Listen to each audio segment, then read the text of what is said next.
Hello everyone and welcome back to my channel Knotty Threads.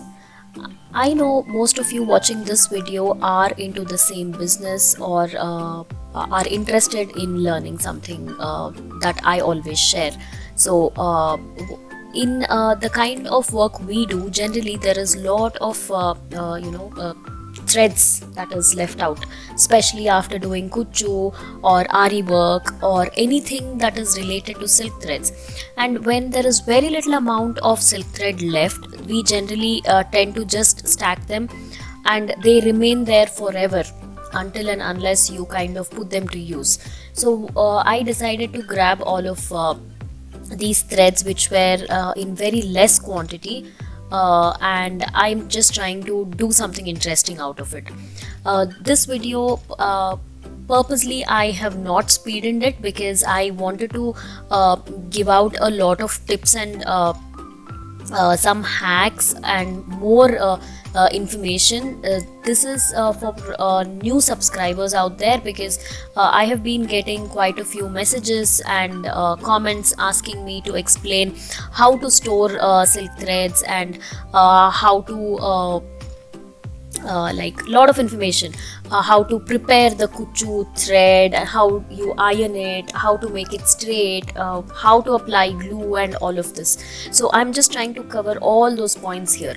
So if you notice, I am just removing the paper tape that is on the silk thread roll. Generally this is how I save all the silk threads. Just a tiny bit of paper tape, I just stick it to the end so that they don't unravel. So in the previous clip you already saw that I am using a plastic tray to keep all these silk threads. So I have a lot of trays like this. Generally what I do is, when I feel the thread quantity is way too less and it cannot be used for something else, I keep them all in one tray so that we can use them up for something like this. So if you have like too many threads which are of very less quantity, where you cannot use them for sari kuchu or ari work, then definitely this video is for you guys. You have to watch this video till the end. That is one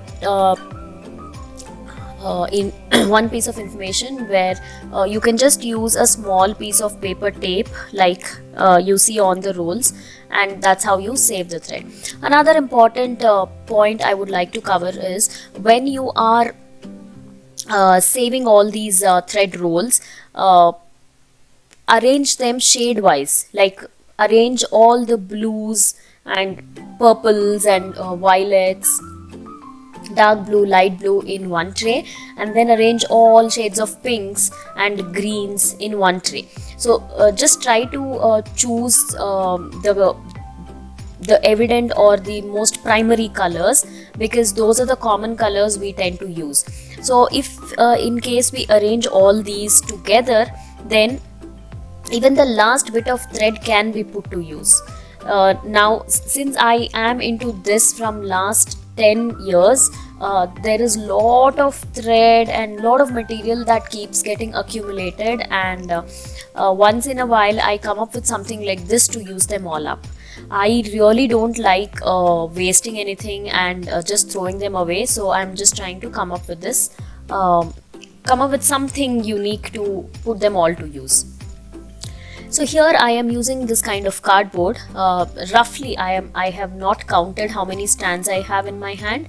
About I think around 20 strands of 20 different spools. I'm using this cardboard. You can use anything that is lying around, a long notebook or anything that's hard enough, and then we will start wrapping it around like this. So this is exactly how we prepare kuchu. So in case while preparing kuchu you have only one spool of thread, you will wrap it 120 times, because that's how much we need. In case you have two spools, you will just wrap it 60 times. So depending on the requirement. Since I am just wrapping this for an ad hoc project, or not related to sari tassels. I am just wrapping it as per the thickness I need. I'm just going to wrap it a few times so that I have a good thick bunch. And you can see how beautiful it is looking already. It's like multicolored, and these can be, whatever I'm making today in this video can be used for a lot of things. So you can use them in making tornas or torrents, what we call door hangings, or you can just add them to your cushion covers, or you can also add them to your old plain saris just to give it a new look. So wrapping the thread neatly around the a cardboard piece like this is a very important step. Wrap it as many times as you want depending on the thickness you're looking for, and then we will trim it. We will also need fabric glue for obvious reasons. So I feel this thickness is good enough. And now with the help of a trimmer, I'm going to just trim it, and then we will apply glue. So using this technique, I have emptied a lot of spools that were almost over and of very less quantity. It's like you don't even feel like throwing them away, but still working something like this gives you a sense of like not wasting anything related to your work. So I have trimmed it. I'm now going to pull all the small threads and keeping it aside, and then holding all these edges together, I will apply glue and let it dry. So you guys have to follow the exact same process in case you are preparing the thread for sari kuchu. It's very simple. You can use any hard piece of cardboard or anything, or like something hard, so that repeatedly wrapping the thread around it does not make it shrink in length. So that is the reason I am suggesting you to use something hard, and apply glue generously here, because that is the only thing that will hold all the strands together. Now here, if we do not apply glue properly, then there are chances that few threads might get separated while we're working, and we don't want that to happen. So generally, if you are doing sari kuchu, apply glue and keep it aside for at least 20 minutes so that it dries neatly. Now I have a few lengths prepared here. I just wanted to empty all the spools that I had picked up from the tray, so I managed to make so many now. And you can see how the color is different, because for each and every time a few of the colors got over, and that's how the color is changing, but still it's very natural and looks really nice. So that was that's how it looked before I ironed the tassel bunch, and this is after I ironed it. Now to iron this, you can use a hair straightener, or simply you can use our regular iron box. In case you're using a regular iron box, please set it to silk setting and then you iron it. Do not overheat the iron box. So let's get to business. Now this is the actual part what I wanted to share with you guys. Now what am I going to make using this thread? The bunches, of course. So I'm using these small little gold rings, gold zari, the silk thread bunches I just prepared, and a needle. Now I'm going to insert this into the ring. This is plastic ring coated with just gold color. It's hard, it doesn't break that easily.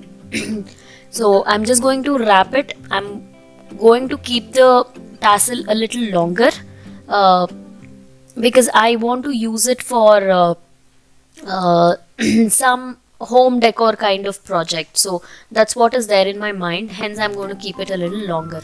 And this time I'm not using the needle, but instead I'm going to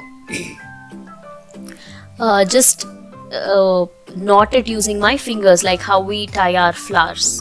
We generally tie our jasmines and mogras, right? So that's how I'm going to tie it and then trim it off. So it again, the length totally depends up to you. If you are using it for sari pallu also, you can make the tassels longer. There is no harm at all. So see how neatly it looks, just because we have ironed it. You can also use steam iron to give it a very neat look. So let's see one more time. It's very simple.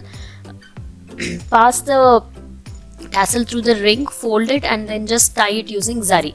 You can use zari if you want that gold touch, or you can skip and just use any random cotton thread you have. That also will do the work. So I have prepared a lot of tassels like this, and I'm going to use them in making beaded torrents, and I'm also trying to use them in a few old dupattas, dark colored dupattas basically. So adding this kind of ring makes it easy and makes these tassels multi-purpose. You can also add them to your plain kurtis with a fancy button. So there are a lot of things you can do with this as per your creativity. You can simply add a earring hook and convert these to a tassel earring. That's how simple it is. So that's one of the reason why I am using these kind of gold rings and not jump rings. Jump rings have an opening, and there are chances the tassel might come out. So that's the reason I am using these kind of plastic rings. So this is the information I really wanted to share with a lot of new subscribers. So I hope you guys like this video. I'm sorry if I gave out a lot of information. I'll try to keep my videos crisp generally, but since there were a lot of questions coming up, I decided to cover a few points in this video. Do let me know how you like this one. If in case you like it, don't forget to hit the like button, and please subscribe to my channel. That's all in today's video. I shall see you guys soon. Until then, take care. Bye bye.